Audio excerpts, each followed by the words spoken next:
नमस्कार, आप देख रहे हैं फर्स्ट बिहार झारखंड और मैं हूं आपके साथ मोना तिवारी। एसआईआर का मुद्दा किस तरीके से बिहार में गरमाया हुआ है, उसकी एक एक वानगी रोज देखने को मिलती है। एसआईआर पर पक्ष विपक्ष एक दूसरे के आमने सामने है। इसी बीच जो चुनाव आयोग है उसने ड्राफ्ट वोटर लिस्ट जारी कर दी और इस वोटर लिस्ट से 65 लाख लोगों के नाम जो है वो काट दिए गए। अब इन 65 लाख लोगों की जानकारी सुप्रीम कोर्ट ने मांगा है। जी हाँ, बिहार में 65 लाख वोटर्स के जो नाम है वो वोटर लिस्ट से काट दिए गए हैं। इसमें कई ऐसे लोगों के नाम भी शामिल हैं जो बिहार में रहते हैं, जो जिंदा है, लेकिन उनके भी नाम काट दिए गए हैं। अब सुप्रीम कोर्ट इस मामले को लेकर सख्त हो गया है। सुप्रीम कोर्ट ने चुनाव आयोग से इन 65 लाख वोटर्स के डेटा को मांगा है। सुप्रीम कोर्ट का कहना है कि जिन 65 लाख वोटर्स के नाम वोटर लिस्ट से काटे गए हैं, उनकी जानकारी हमें मुहैया कराई जाए। जैसा कि आप सभी जानते हैं, बिहार में एसआईआर का मुद्दा दिनों दिन गरमाता जा रहा है। पक्ष विपक्ष एक दूसरे के सामने हैं और जब सामने बिहार विधानसभा के चुनाव हो तो मुद्दा गरमाना जाहिर सी बात है। अब इस मामले में सुप्रीम कोर्ट भी सामने आ गया है। सुप्रीम कोर्ट का कहना है कि जिन 65 लाख वोटर्स के नाम काटे गए हैं, उनकी जानकारी देनी होगी। चुनाव आयोग को ये फैसला जो है वो जारी किया गया है और चुनाव आयोग को ये कहा गया है कि 65 लाख जो वोटर हैं जिनके नाम वोटर लिस्ट से काटे गए हैं, उनकी जानकारी दी जाए। क्या है पूरा मामला, चलिए विस्तार से आपको बताते हैं। सुप्रीम कोर्ट ने चुनाव आयोग से वोटर लिस्ट से हटाए गए 65 लाख वोटर्स की जानकारी देने को कहा है। बता दें कि चुनाव आयोग ने एसआईआर प्रक्रिया बिहार से शुरू कर पूरे देश में लागू करने का आदेश 24 जून को दिया था।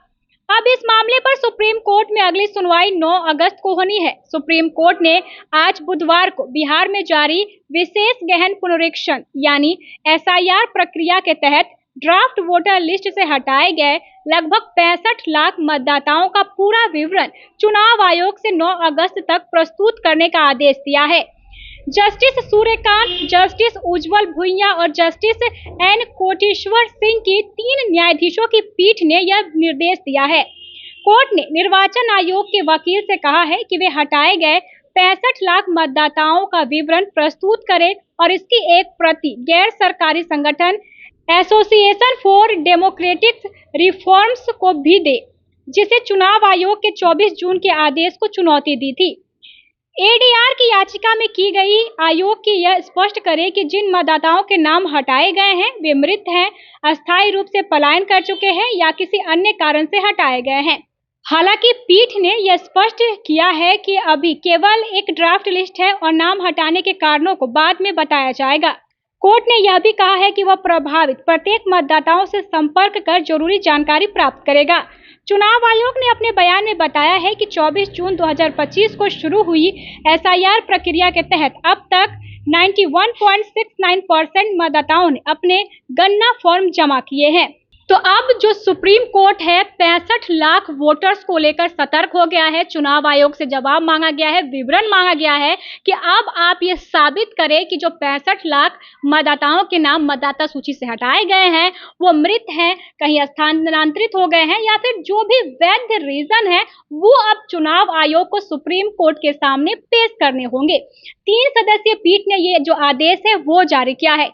आगे इस मामले में क्या होता है वो भी देखने वाली बात होगी। ऐसे ही खबरों को जानने के लिए आप देखते रहें first Bihar Jharkhand. Panorama group, जो सोचता है वो करता है, आपके अपने सपनों का आशियाना। ये लो मुंह मीठा करो, आज मैंने अपना जॉब छोड़ दिया, अब हम पूर्णिया वापस जाएंगे। जॉब छोड़ दिया है? मतलब ये घर कैसे चलेगा, हम करेंगे क्या और माँ बाबूजी क्या बोलेंगे? इसलिए मैं एक और मिठाई का डब्बा लाया। अपने बिजनेस के लिए लोन अप्रूव हो गया। अरे लोन अप्रूव हो गया वो तो ठीक है, लेकिन पूर्णिया में हम रहेंगे कहाँ? अपना घर भी तो नहीं है वहाँ।